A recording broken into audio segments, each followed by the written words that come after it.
Welcome back to the Boo Review. It's finally here. We've been talking about it, but this is the top 10 horror games of all time. We're joined by special guests Joe and Nick of Instant Replay Live, who run a gaming channel here on YouTube, so be sure to check them out. Totally ignore me! We're also joined back by Nathan. He's here with us. Nathan's gonna stumble his way through this one. So let's jump right to it. Starting with number 10, Eternal Darkness. Eternal Darkness, as many good horror games always start, is in a mansion. You're unraveling the mystery of this mansion in this book you found. The Lovecraft-esque story of Old Gods is interesting. The combat is well done. The journey through time and how actions of the past affect those further in the future is all intriguing. It has this great mechanic in the sanity meter, and as the sanity meter goes down, you start to see things. That is one of the biggest draws of the game, the multitude of strange things that can happen as your character encounters the darkness. They're amazing. This game includes things like going into your menu and seeing the save games get deleted, which is, that's real gamer feel right there. Any kind of meta fear you can include in something like that. Or you'll be in like an important fight or survival section, and it's, making you think that your cables come unplugged or something, because Nice. Man, I remember scrambling to plug in like bad cables for like old consoles and man, stuff. that's awesome. You got bloods in the wall. I like that statue head that just looks at you. It's not even when you're insane or anything. It just looks at you. I want to know about that statue story and shit. Alex Roivas should be in Smash. That was like the core of that game, was just that it knew how to trick the player and incorporate that into the atmosphere of the game. The lack of sanity became a very important component to the horror. It is damn innovative and deserves to be on any best horror games list. Check out this amazing game for yourself. Eternal Darkness it's no Luigi's Mansion.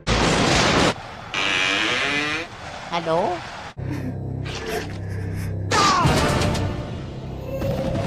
Number 9, Dead Space 2. Ooh, Dead Space 2, the sequel to Dead Space 1. It follows the amazing character of Isaac Clarke as he is going insane himself. What this game does so well, you kind of already experienced all the jump scares that you were going to experience in this game.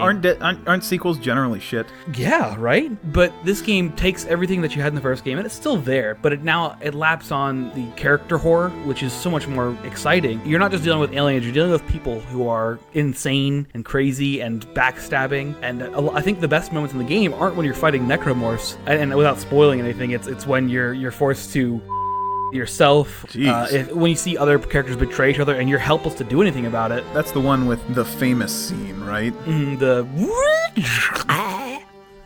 Good description. I'm sure they'll know what you mean. I don't want to spoil it. There's an eyeball involved. There's actually 2 different eyeball scenes in that game. It's like Audition. Why can't everyone just leave me alone?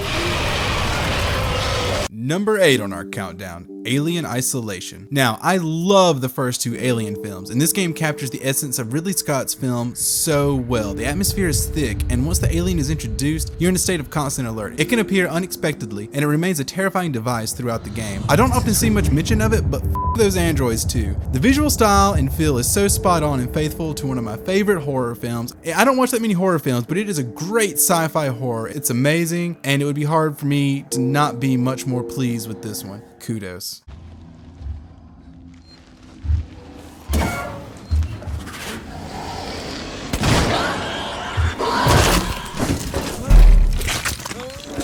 Number 7, The Thing. So this game is one of the pinnacle horror games for me. It's based on what is my all-time favorite horror movie. John Carpenter's version of The Thing is a masterpiece of cinema based on scoring, on acting, on visual effects. Everything about that movie is fantastic. And so I'm sure a lot of the game gets wrapped up in nostalgia for me. Yeah, I mean, let me tell you, I'm always McReady to watch that movie again. Oh.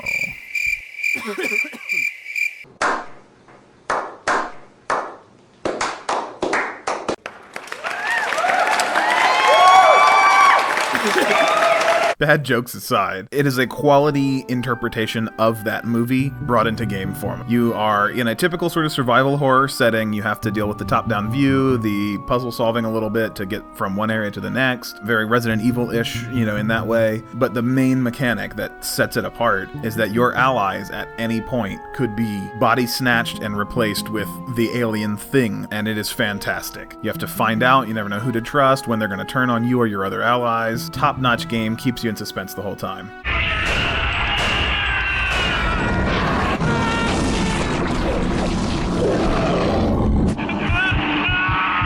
Number 6, Five Nights at Freddy's. Now, this is a simple game, but Scott Calvin knocked it out of the park. It's basically a big jump scare machine. It's so supremely simple, but so effective. What's immediately cool to me, 1, 2, and 3, you're all stationary. And that's what's so exciting about it, is that you've got some tools to try to stay alive, but you can't run. Like, running is not an option anymore, and they know where you are. They are coming for you. The terror is real as you're managing your power through the night, whatever sense the limited power makes, but let's roll with it. While keeping an eye on the animatronics that at night don't recognize you as human, but as an animatronic without its suit, so they try to fix it by stuffing you into one full of springs, wires, etc. You know, it's funny, I actually just looked at Chuck E. Cheese, the disrepaired robots. It's what that is. Yeah. Those things are terrifying in real life, and they are terrifying in that game. To me, the game goes so far beyond just the gameplay, too, though. There is such a internet culture around trying to pick apart every detail. There are dozens of people, and they're all begging for that designer to tell them what's actually happening. And he's probably just making it up as he goes, but it's okay. But it's interesting how deep the conclusions that some people draw from it are. Yeah, it feels like it, but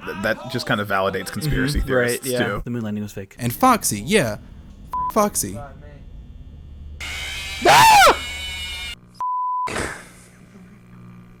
I wasn't ready. I was trying to get this stuff set up. F you, Five Nights at Freddy's. Number 5, Resident Evil. I mean, this was the game that kicked off horror games for me. Yeah. I was a kid, too young to play it. I wasn't Yeah. even playing it. I was watching our uncles play it. Maybe the Jason game on NES. That would have been the game that kicked off horror games for me.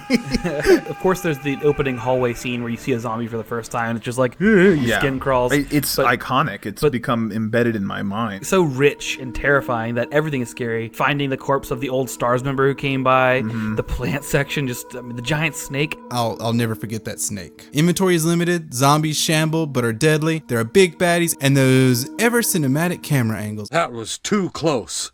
You were almost a Jill sandwich. They've definitely dipped off on that series, though, with, resource management was a big thing, right? You could run out of bullets easily in Resident Evil, and now it's like, well, I'll just punch everything to death. Yeah, It's a different series now. It is a different series. It has changed, unfortunately. Resident Evil 5 and 6. Many staples of this entry are still common to survival horror games, and it spawned an amazing franchise, albeit with missteps. But that first one definitely belongs on this list. Resident Evil 2 is the better game. Carpenter for life. You're right.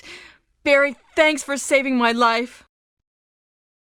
Number 4, Fatal Frame. I love this game. The atmosphere is amazing, the sound design is appropriately creepy, and as you investigate Himuro Mansion in search of Miku's brother Mafuyu, much is told through diaries and tapes and flashbacks as Miku makes her way through the mansion. With a terrible past, horrible things are happening. People, including Mafuyu, a writer, and his editors, have gone missing, and you learn about some of the grisly fates they have befallen through the journey. I don't want to spoil anything once again, but please play this if you're into horror games. The control for switching between third and first person is a bit wonky, but you'll get used to it. And I guess I should mention the based on the true story tagline on the front of the box is not exactly true and only appears on the North American release of the game. There is some inspiration pulled from Japanese tales and hauntings such as those around Akigahara Forest or the Suicide Forest, and there is some speculation that Himuro Mansion is a real place, or at least based on one. Some think it could be a Yakuza death house, but interesting and creepy nonetheless, right? Check out Fatal Frame.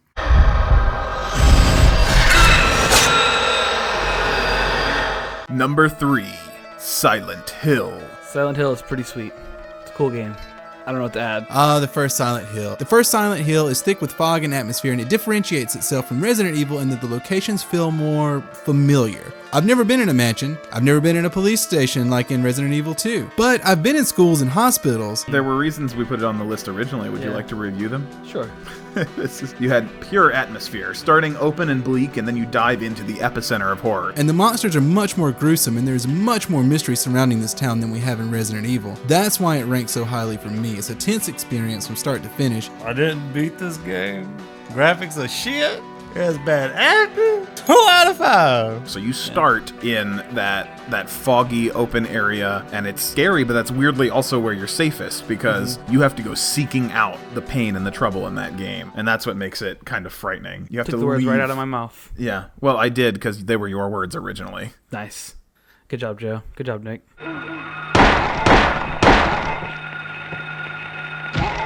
Number 2, Amnesia, The Dark Descent. Amnesia is a game that, when it came out, immediately defined horror games of the modern day. Favorite game of the YouTube and stream community. You wake up to find yourself in a state where something terrible has happened, and you go on a journey through a terrible place filled with nightmares, and your sanity drains the more you're in the darkness, but the more you traverse into the light, the more chance you have of being discovered, and that makes you go insane too, and you have no means of defense. All you can do is run. It set up a whole new format of helpless hero and sort of detailed storytelling that is honestly almost too copied now, but Amnesia did it right the first time. It's not like other games hadn't used similar functions, but they did it the right way. It does a fantastic job of terrorizing you as you play, and it does not rely on jump scares, so kudos for that. I do appreciate a game that can create the atmosphere without the jump scares. Not to say that there aren't a few here or there. You know, it's not the Five Nights at Freddy's jump scare machine. You can't not have it on this list. Absolutely. I mean, will you go in water again? Yeah, I don't have a problem with that. Okay. It's not Jaws. It is, at one point, Jaws. There's a shark in the water.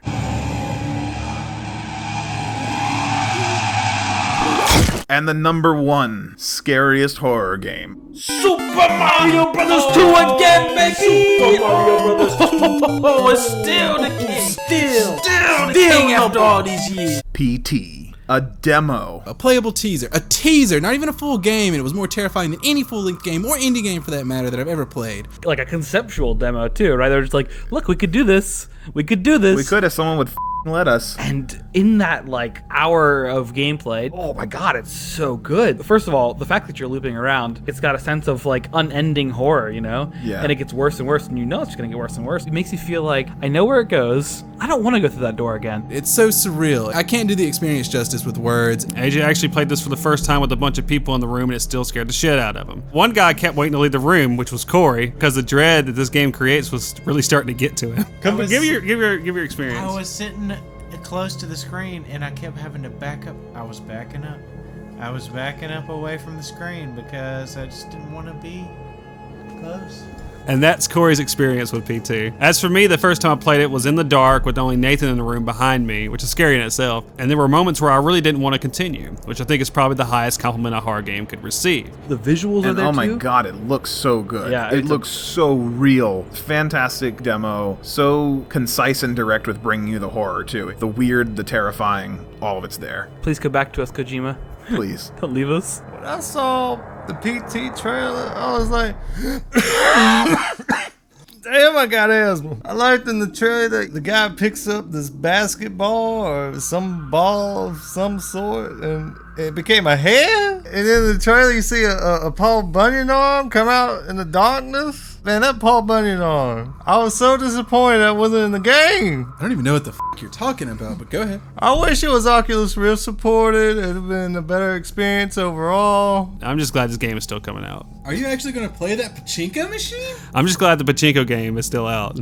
I'm just glad this became something. What are you talking about? Have you been reading anything in the gaming news? Have you checked the PSN lately? Find someone who has it and play it now. If you absolutely can't, then watch a playthrough with no commentary at the least. 시간과 근처입니다.